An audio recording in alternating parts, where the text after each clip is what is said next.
Hi friends.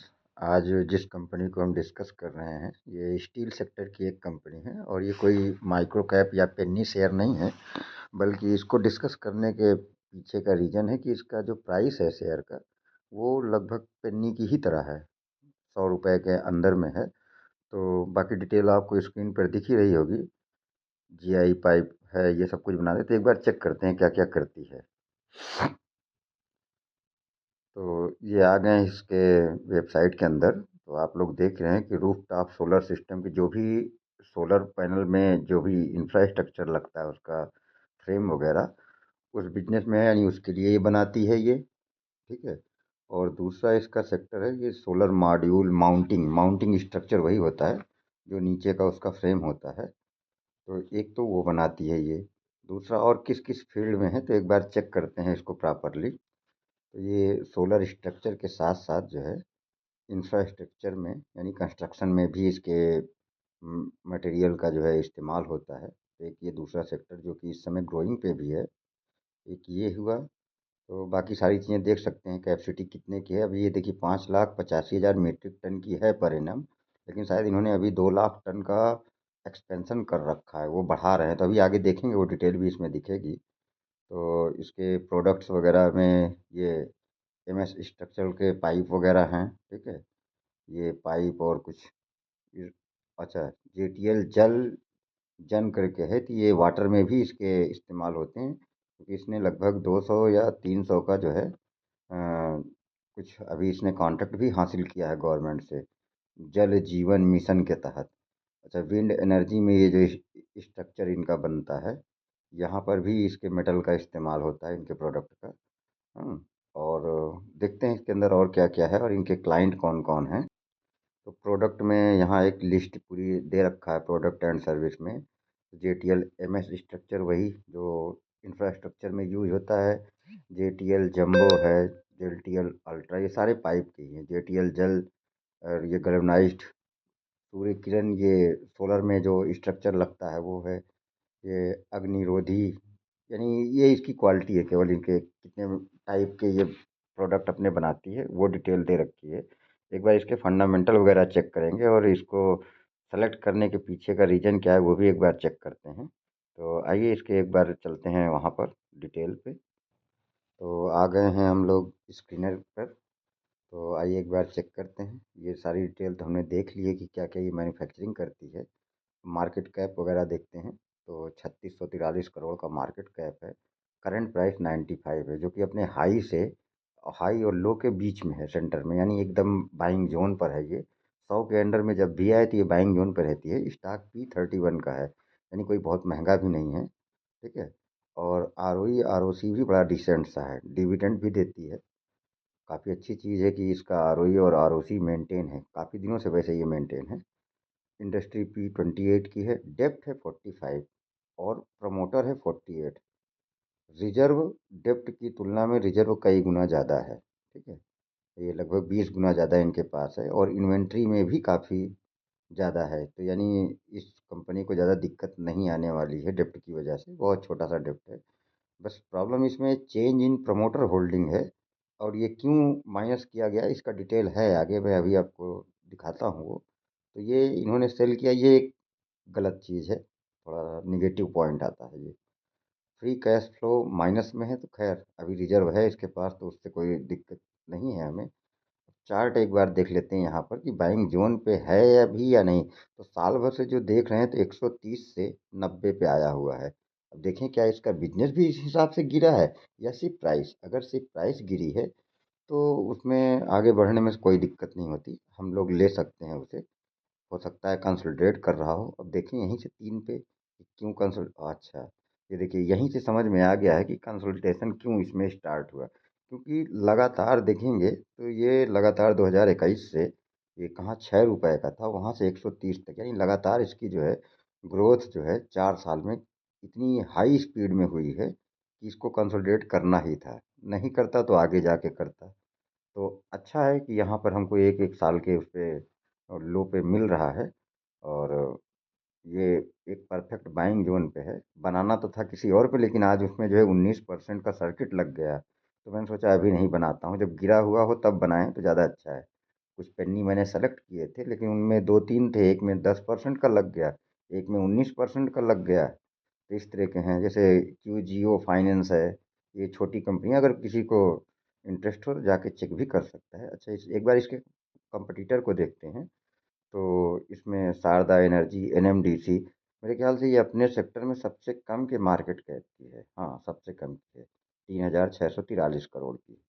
और P भी इसका एवरेज में सबके बराबर ही, सब कम ही है। ठीक है, माई सीमलेस इससे सबसे सस्ती है, लेकिन खैर कोई नहीं, इसका जिस हिसाब से आगे बिजनेस और जहाँ जहाँ ये जेवी कर रही है उसके हिसाब से ये पी इसका जस्टिफाई है 31। तो ये एक बार चेक करते हैं, इसका सेल्स वगैरह का डेटा पहले चेक कर लें। तो सेल्स का डेटा यहाँ सामने है। 86 2013 से 97, फिर 95, फिर 170, फिर 3, फिर 200, 400, फिर 1300। अब 2021 से इसकी ग्रोथ बहुत तेजी आई है। 1355, फिर 1500, 2000, फिर 2028। लगभग अभी थोड़ा सा स्लो है, तो फिलहाल अभी मार्केट थोड़ा गिरी भी थी इसलिए स्लो है। अच्छा, ओपीएम इसका देखते हैं तो 2-3 से, अब देखिए 7-8-9 के बीच में इसने एवरेज कर रखा है। ठीक है, ये एक अच्छी चीज़ है इसके साथ कि इसने वो अपना ओपीएम मजबूत कर रखा है। अदर इनकम भी इनकी है, किस चीज़ से है एक बार चेक कर लेते हैं। तो इंटरेस्ट से इनकी अदर इनकम है, खैर ये कोई ज़्यादा इम्पोर्टेंट चीज़ नहीं है। नेट प्रॉफिट वगैरह देखते हैं तो पहले एक एक जो था वो 8, फिर उसके बाद 14, 10, फिर 20, 61, 90। अब 20 से देखेंगे, इसको 10 से भी देख सकते हैं। 10, 20, 61, 90, 113, 116 लगातार ग्रो कर रहा है। और ये देखिए 10 साल से 70% की दर से प्रॉफिट ग्रोथ है। ठीक है, जबकि स्टॉक प्राइस सीएजीआर जो है उतना तेज नहीं बढ़ा है। चलिए अच्छी बात है, यानी अभी पहले नहीं बढ़ा था तो अब बढ़ना चाहिए। फिलहाल जो चार्ट इसका बता रहा है तो ग्रोथ काफ़ी दिखा रहा है। फिर भी एक बार देखते हैं रिजर्व वगैरह का क्या है इसमें। तो रिजर्व भी जो पहले 2 डिजिट में था उसको 3 डिजिट से फिर 4 डिजिट में ला दिए हैं। 184, 390, 739, 1100, यानी रिजर्व लगातार बढ़ रहा है। रिजर्व बढ़ना इसका मतलब मार्केट कैप में नहीं शो कर रहा है, ये रिजर्व में है, यानी ऑलरेडी कंपनी का मार्केट कैप बढ़ चुका है अगर रिजर्व को भी ऐड कर दें। और बोरोइंग जो है बहुत ही नाम मात्र की है। पहले 105 था, 94, 105, फिर 20, फिर घटाया, इस बार थोड़ा सा कुछ लिया है, 26 करोड़ का लोन इन्होंने। एक्सपेंशन चल रहा है इनका ऑलरेडी, और कुछ अपने शेयर भी इन्होंने डाइल्यूट किए हैं। अब जरा देखें फिक्स एसेट्स वगैरह भी बढ़ रहे हैं या सिर्फ कंपनी हवा में काम कर रही है। तो देखिए 5 थे पहले फिक्स, खोल लेते हैं एक बार। तो अब देखते हैं लैंड, कंपनी ने अपना लैंड भी बढ़ाया। बिल्डिंग देखें, बिल्डिंग देखिए कई बिल्डिंगों इन्होंने बढ़ा ली। प्लांट और मशीनरी में भी लगातार खर्च कर रही, यानी एक्सपेंशन कर रही, कोई फर्जी कंपनी नहीं है। अपने इक्विपमेंट, ये चीज़ जरूर देख लेना चाहिए, नहीं तो देखिए मोस्टली क्या होता है लोग फंसते हैं। अभी एक कंपनी थी मिष्ठान फूड, उसमें से मैंने काफ़ी लोगों को बताया था उसके बारे में, भाई इसका बिजनेस सब कुछ बढ़ रहा है, ठीक है अच्छी बात है, लेकिन पेमेंट उसकी केवल रिसीवेबल में दिखती थी, यानी कि मिलेगी फ्यूचर में, और वो अगर नहीं मिली तो मतलब माइनस। तो इसलिए देखना ये ज़रूरी रहता है थोड़ा सा। तो प्लांट मशीनरी में लगातार ये बढ़ रहा है, इक्विपमेंट भी बढ़ा रहे हैं। ठीक है, अब उसमें आप मिष्ठान में देखेंगे तो केवल एक भी कंप्यूटर उनके पास नहीं। जब आप कंप्यूटर के उसमें कॉलम में जाएंगे तो वहाँ दिखेगा 0.10 है या ऐसे कुछ है, यानी एक भी नहीं, कैलकुलेटर से ही लगता है चलती है पूरी कंपनी। तो आइए एक बार इस पे देख लेते हैं। ये सारा चीज़ हमने देख लिया है, अब शेयर होल्डिंग में एक बार आ जाएं, फिर आगे क्या देखते हैं। तो प्रमोटर 69 थे, फिर इस समय 48 हैं, एक समय ये 70 भी थे। और एफआईएस ने इसमें अपना स्टेक बढ़ाया है, कहाँ ये 0.52 थे, अब वहाँ 5.6 हो गए हैं। और डीआईएस भी पहले 1.41 थे जो अब 1.64 हो गए हैं। तो जाहिर सी बात है ये, अच्छा पब्लिक ने भी बढ़ाया है, प्रमोटर ने कम किया, ये एक थोड़ा निगेटिव है। लेकिन फिर भी देखें पब्लिक के अंदर भी कुछ कुछ हैं क्या बड़े निवेशक। तो 2, 1, 3, 4, 5, 6, 7, लगभग 8% थोड़ा सा कुछ बड़े निवेशक भी हैं। अब मेन चीज़ है, ये शेयर होल्डिंग हो गई। अब यहाँ पर देखते हैं कि इसको सेलेक्ट करने के पीछे का रीज़न क्या था। अब यहाँ पर एक बार आके देखते हैं तो देखिए इसने 20 नवंबर 2024 यानी इसी ईयर में, लगभग एक महीने पहले, ज्वाइंट वेंचर किया है सिंगला कंस्ट्रक्शन से, रेलवे टेंडर के लिए, यानी रेलवे सेक्टर में ये जा रही, इंफ्रास्ट्रक्चर में भी कूदने वाली है, यानी सर्विस भी करेगी आगे। मैं ऑलरेडी इसको ओपन करके पढ़ चुका हूँ, लेकिन कई पन्ने हैं इसलिए नहीं खोल रहा हूँ।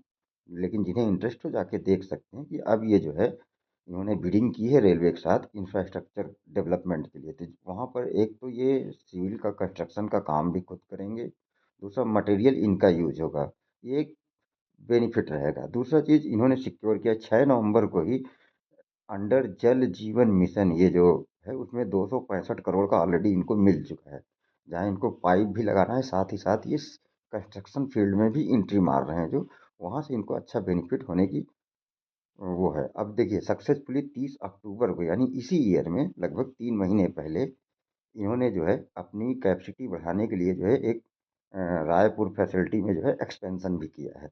ये एक अच्छी चीज़ है, यानी मैन्युफैक्चरिंग भी अपनी ये बढ़ा रहे हैं, ठीक है। और इसमें क्या कुछ खास है देख लेते हैं। Action outcome of sub division, अच्छा, हैज एलिया अप्रूव्ड, एक बार देखें, और तो कुछ खास है नहीं। तो इसमें और कुछ अब नीचे कुछ खास बचा नहीं है।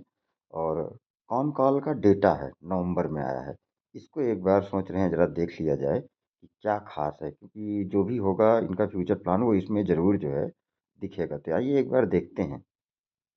तो ये इसका कॉन कॉल डेटा जो है खुल गया है, ठीक है। तो इसमें क्या है कि फाइनेंशियल ईयर 25 में इनकम रीच्ड इतना है, ठीक है। तो इस डेटा में एकदम क्लियरली इन्होंने कॉन कॉल में बता रखा है कि इनका जो सेल्स वॉल्यूम है वो 26% की दर से ईयर ऑन ईयर ग्रोथ कर रहा है, ठीक है। दूसरी चीज़ यहाँ पर आके देखिए थे ये कैपेसिटी एक्सपेंशन में, तो ये 1,000 टन से जो है इन्होंने बढ़ा के अपनी कैपेसिटी 2,000 टन, यानी जस्ट डबल की है वहाँ की। और यहाँ पर लिख रखा है कि अभी जो इनकी कैपेसिटी है वो 6,86,000, ठीक है।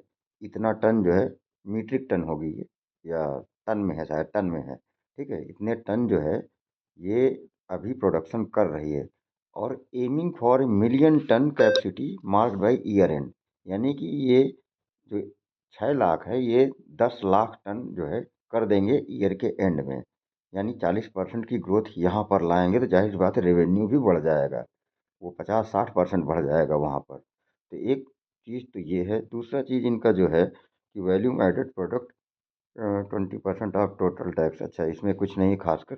मेन चीज़ यही है, इसके दो प्रोजेक्ट जो है स्टार्ट होने वाले हैं। एक है वो जो एरो स्पेस या डिफेंस में इनको एंट्री करना है, वो 2025 तक कंप्लीट कर लेंगे। यहाँ पर इन्होंने इसके बारे में शायद नहीं दे रखा है क्या, नहीं दे रखा है। खैर देखते हैं अभी आगे चल के, शायद कहीं हो ही। पहली चीज़। दूसरा चीज़, इन्होंने 300 करोड़ का भी फंड जो है रेज किया है, जिसमें से कुछ इन्होंने अपना स्टेक भी डाइल्यूट किया है। तो इनका फ्यूचर प्लान काफ़ी अच्छा दिख रहा है, और अगर ये यहीं से इस जगह से ही ये ग्रोथ साफ साफ समझ में आ जा रही कि अगर ये अपनी मैन्युफैक्चरिंग जो है एक ही प्लांट से अगर इतना बढ़ा देंगे, 6 को जो है 10 तक पहुंचा देंगे, तो ग्रोथ तो आने की संभावना, यानी 40-50% ईयरली इसमें मिलने की पूरी संभावना है। और 50% एक साल में बढ़ना अपने आप में एक अच्छी ग्रोथ है, ठीक है। तो कन्वर्जन ऑफ वारंट इशू, अच्छा ये कुछ नहीं है, एक बार चेक करते हैं, होगा ज़रूर वो डिटेल इसमें।